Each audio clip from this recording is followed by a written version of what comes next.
नमस्कार, आदाब, सत श्री अकाल। मैं सचिन कुमार वर्मा स्वागत करता हूं आपका अपने चैनल सिलेक्शन पॉइंट पर। आज हम 19 जुलाई के करंट अफेयर्स के कुछ एमसीक्यूज लेकर आपके सामने आए हैं। ये क्वेश्चंस आपके इंटरनेशनल, नेशनल और बहुत सारी योजनाओं से रिलेटेड क्वेश्चंस हैं। तो मैं आशा करूँगा आप सभी क्लास को लाइक करेंगे, शेयर करेंगे, ज़्यादा से ज़्यादा लोगों को शेयर करेंगे ताकि वो भी अपनी तैयारी को मजबूत कर सके और हमारे चैनल को सब्सक्राइब करेंगे, सपोर्ट करेंगे ताकि हम आपके साथ ऐसे ही जुड़े रहें, आपके साथ कुछ नया और करते रहें, आपको और नया कंटेंट देते रहें।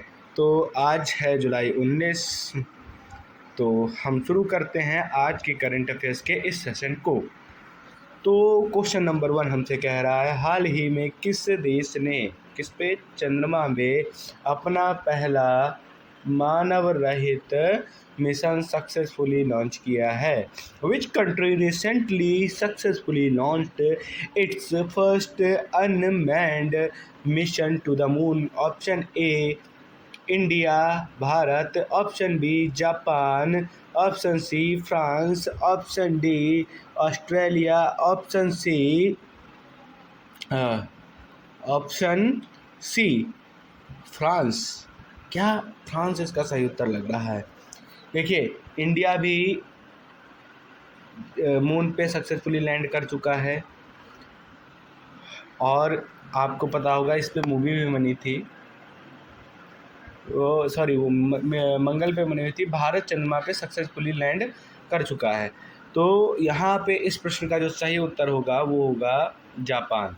जापान ने हाल ही में अपना पहला मानव रहित मून मिशन, जो चंद्रमा का मिशन है, उसे लॉन्च किया। ठीक है, आगे बढ़ते हैं अगले प्रश्न की ओर। जो अगला प्रश्न है हमसे पूछ रहा है, हाल ही में भारत सरकार ने किस राज्य में ग्रीन हाइड्रोजन पार्क स्थापित करने की घोषणा की? ध्यान रखिएगा, ग्रीन हाइड्रोजन पार्क की बात करी जा रही है। ठीक है, किस राज्य में ये पूछा हुआ है। ग्रीन हाइड्रोजन पार्क किस राज्य में हाल ही में स्थापित किया गया है, मतलब कुछ ही दिन हुए होंगे। इसके ऑप्शंस हैं, option A Gujarat, option B Tamil Nadu, option C Rajasthan, option D Uttar Pradesh. तो इस प्रश्न का सही उत्तर होगा हमारा गुजरात। जो गुजरात राज्य है वहाँ पे हाल ही में ग्रीन हाइड्रोजन पार्क की स्थापना करी गई है। आगे बढ़ते हैं, अगला प्रश्न, प्रश्न नंबर 3 हमारी स्क्रीन पे, निम्नलिखित में से किससे हाल ही में भारतीय रिजर्व बैंक का नया डिप्टी गवर्नर नियुक्त किया गया है? ऑप्शन है हमारे, option A Rajesh Kumar Singh, option B Ashok Kumar, option C Manish Agarwal, option D B Srinivas. तो इस प्रश्न का सही उत्तर है डॉक्टर बी श्रीनिवास हैं। उनको हाल ही में रिजर्व बैंक का नया डिप्टी गवर्नर नियुक्त किया गया है। ध्यान रखिएगा। तो इस समय जो गवर्नर हैं उनका नाम कोई बता सकता है? गवर्नर आरबीआई की कौन है? सभी लोग कहाँ बताएंगे? कमेंट सेक्शन में बताएंगे कि जो रिजर्व बैंक ऑफ इंडिया के गवर्नर हैं वर्तमान समय में उनका नाम क्या है। अगला प्रश्न हमसे क्या पूछ रहा है, 19 जुलाई को कौन सा अंतर्राष्ट्रीय दिवस मनाया जाता है? विच international day is observed on July 19 को कौन सा अंतर्राष्ट्रीय दिवस मनाया जाता है? तो इसका सही ऑप्शन क्या होगा बताएंगे। ऑप्शन ए विश्व युवा कौशल दिवस। यह कब मनाया जाता है ये आप सभी को पता होगा।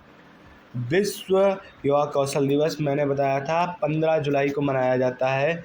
विश्व शांति दिवस, विश्व मानवता दिवस, या ऑप्शन डी कोई नहीं। तो भैया 19 जुलाई को कोई भी दिवस नहीं मनाया जाता है, ये ध्यान रखिएगा। 19 जुलाई को कोई भी दिवस नहीं मनाया जाता है। आगे बढ़ते हैं अगले प्रश्न की ओर। अगला प्रश्न हमसे क्या कह रहा है? अगला प्रश्न, किस राज्य ने 500 नई इलेक्ट्रिक बसों को शहर में चलाने की योजना की घोषणा करी है? Which state government announced a plan to introduce 500 new electric buses in urban areas? Option A Maharashtra, option B Kerala, option C Punjab, option D Karnataka. तो जो हमारा पंजाब राज्य है, जो हमारा पंजाब राज्य है, वहाँ पे जितने भी शहर हैं उनमें 500 नई इलेक्ट्रिक बसेस चलाई जाएंगी। इससे पहले इलेक्ट्रिक बसेस कहाँ कहाँ पे चल रही हैं? तो हमारे उत्तर प्रदेश में भी कई जगह पे इलेक्ट्रिक बसेस का यूज़ किया जाता है और दिल्ली सरकार ने भी इलेक्ट्रिक बसों का यूज़ किया है।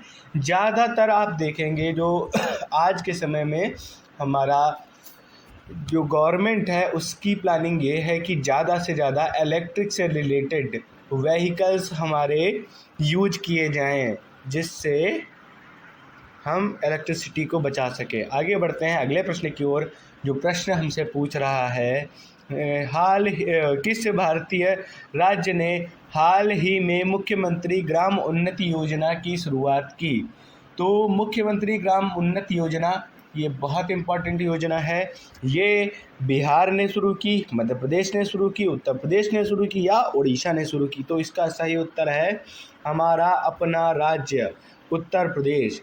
हमारा अपना राज्य, वहाँ पे कौन सी योजना शुरू की गई? मुख्यमंत्री ग्राम उन्नति योजना।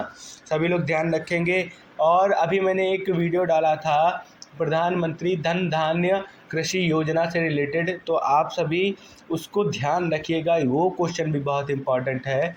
यह योजना कब लागू की गई थी? 1 फरवरी 2025 को बजट के समय इसकी घोषणा की गई थी। कुल 6 वर्ष की इसकी अवधि रहेगी और यह योजना कुल मिलाकर 1,44,000 करोड़ के बजट में यह योजना लागू की गई, जिसमें 100 जिलों को कृषि समृद्ध बनाना है, जिसमें किसानों को उचित लोन और उर्वरक वगैरह दी जाएगी।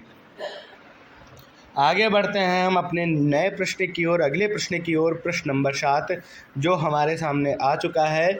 हाल ही में भारत और किस देश के बीच व्यास 2025 संयुक्त सैन्य अभ्यास हुआ? ध्यान रखिएगा, किस देश के बीच में इंडिया के साथ व्यास 2025 संयुक्त सैन्य अभ्यास हुआ? ध्यान रखिएगा, ऑप्शन ए है USA, option B Russia, option C Vietnam, option D France. तो जो व्यास 2025 संयुक्त सैन्य अभ्यास जो शुरू हुआ है वह भारत और यूनाइटेड स्टेट्स ऑफ अमेरिका के बीच शुरू हुआ है। ध्यान रखिएगा।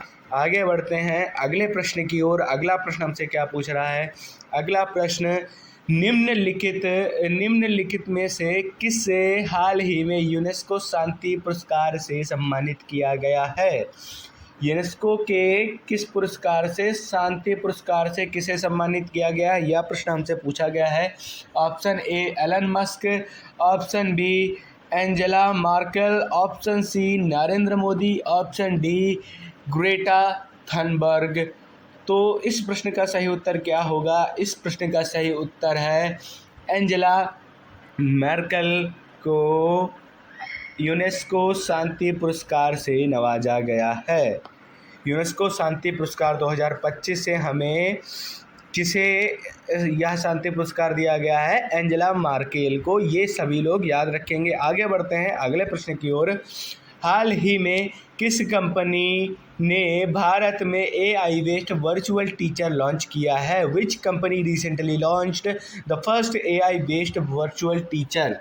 AI से रिलेटेड बहुत सारे प्रश्न आज के समय में पूछे जाते हैं। तो अभी हाल ही में एक कंपनी है जिसने AI से रिलेटेड एक टीचर बनाया है, जो कि एक AI है और बच्चों को क्या करेगा? पढ़ाएगा। तो इसके ऑप्शंस हैं, option A Google India, option B TCS, option C Byju's, option D Infosys. तो इस प्रश्न का सही उत्तर है बाइजस। बाइजस ने AI based virtual teacher launch किया है। ठीक है, अब देखिए AI ह्यूमंस की भी जगह खा रही है, टीचर्स की भी जगह खा रही है। AI जितना ही हम लोगों के रिलायबल है उतना ही हम लोगों के लिए हानिकारक भी है। चलिए इसी के साथ हम अपने नए प्रश्न की ओर बढ़ते हैं, जो प्रश्न नंबर है 10, जो हमसे कह रहा है किस भारतीय वैज्ञानिक को हाल ही में ग्लोबल साइंस आइकॉन अवार्ड 2025 मिला है। यह ध्यान रखिएगा, इससे पहले जो क्वेश्चन हमने कराया था कि किसे अभी वर्ल्ड साइंस इनोवेशन अवार्ड 2025 से नवाजा गया, तो वो थी डॉक्टर अनीता वर्मा। डॉक्टर अनीता वर्मा को क्या दिया गया था? World science innovation award 2025। तो अब हमसे प्रश्न पूछ क्या रहा है, ग्लोबल साइंस आइकॉन 2025 अवार्ड किसे मिला है? तो इसके ऑप्शंस हैं A doctor T Raja, option B doctor Vaibhav Singh, option C doctor Swati Chandra, option D doctor S Somnath. तो इस प्रश्न का सही उत्तर है doctor S Somnath. Doctor S Somnath को 2025 में ग्लोबल साइंस आइकॉन अवार्ड से नवाजा गया है। बढ़ते हैं हम अपने अगले प्रश्न की ओर। अगला प्रश्न, प्रश्न नंबर 6, जो हमसे पूछ रहा है किस राज्य सरकार ने महिलाओं के लिए मुफ्त बस यात्रा योजना शुरू करी है? Which state government has launched a free बस ट्रैवल स्कीम फॉर वुमेन्स? तो महिलाओं के लिए फ्री बस सेवा किस राज्य के द्वारा लॉन्च करी गई है? अगला प्रश्न हमसे ये पूछ रहा है। तो इसके ऑप्शंस हैं दिल्ली, राजस्थान, हरियाणा और पश्चिम बंगाल। तो दिल्ली राज्य में ऑलरेडी महिलाओं के लिए फ्री बस सेवा है और इस प्रश्न का सही उत्तर है राजस्थान। राजस्थान में मुफ्त बस योजना शुरू करी गई है। किनके लिए? महिलाओं के लिए मुफ्त बस सेवा किस राज्य में हाल ही में शुरू की गई है? राजस्थान में। आगे बढ़ते हैं अगले प्रश्न की ओर। प्रश्न नंबर 12, किस खिलाड़ी ने हाल ही में विंबलडन 2025 में पुरुष एकल खिताब जीता? इसके ऑप्शंस हैं कार्लोस अल्काराज, नोवाक जोकोविच, जानिक सिनर, डेनिल मेदवेदेव। ठीक है, तो आप सभी जानते हैं नोवाक जोकोविच बहुत ही फेमस टेनिस खिलाड़ी हैं। ठीक है, कार्लोस अल्काराज भी काफ़ी फेमस खिलाड़ी हैं, लेकिन अभी एक यंगस्टर, एक युवा खिलाड़ी जिन्होंने विंबलडन 2025 में पुरुष एकल का खिताब जीता है, जिनका नाम है जानिक सिनर। जो जानिक सिनर हैं, इन्होंने विंबलडन 2025 जीता। अब अच्छा ये बताइए, विंबलडन 2025 में महिला एकल खिताब किसने जीता? यह प्रश्न भी पूछ सकता है भैया। वुमेन्स सिंगल किसने जीता है? तो ये ध्यान रखिएगा, यह टूर्नामेंट फीमेल जीता है उन्होंने। उनका नाम है एगा स्वियाटेक। ठीक है, एगा स्वियाटेक, ध्यान रखिएगा, सही से लिख नहीं पाया है, आप ध्यान रखिएगा। एगा स्वियाटेक ने वुमेन्स सिंगल 2025 विंबलडन जीता है। आगे बढ़ते हैं प्रश्न number 13, national climate risk assessment report 2025 किस संस्था द्वारा जारी करी गई है? आप भैया ये बताइए, जो national climate risk assessment report है, यह बताती है कि हमारे भारत देश में किन किन जगह पर क्लाइमेटिक इश्यूज़ हैं। क्लाइमेट रिस्क है मतलब जिस जगह पे बारिश होनी चाहिए वहाँ पर क्या हो रहा है, सूखा पड़ रहा है। इस प्रकार की जो रिस्क हमारे समाज में बढ़ रहे हैं, हमारे देश में बढ़ रहा है, हमारे पर्यावरण में बढ़ रहा है, उसके लिए एक रिपोर्ट लॉन्च की गई है जिसका नाम है national climate risk assessment report 2025। तो इसे किस संस्था के द्वारा लॉन्च किया गया? ऑप्शन ए पर्यावरण मंत्रालय, option B NITI Aayog, option C CSE centre for science and environment, option D WWF India world wide fund. ठीक है, वर्ल्ड वाइल्ड लाइफ फंड होता है WWF की फॉर्मूला। ठीक है, आगे बढ़ते हैं। तो इसका प्रश्न का सही उत्तर होगा नीति आयोग। जो हमारा नीति आयोग है उसने national climate risk assessment report 2025 को लॉन्च किया है। आगे आज मैं आपको आज की क्लास के बाद मैं थैंक यू कहना चाहूँगा कि आपने पूरी क्लास देखी। आशा करूँगा कि आप लाइक करेंगे, सब्सक्राइब करेंगे और हमारे चैनल सिलेक्शन पॉइंट को सपोर्ट करेंगे। आपके सपोर्ट की आशा है हमें। अपने मित्रों को शेयर कीजिए और अपना ध्यान रखिए। हम आपसे मिलते हैं फिर एक नई करंट अफेयर की क्लास के साथ, कुछ नए चुनिंदा क्वेश्चंस के साथ। धन्यवाद सभी को।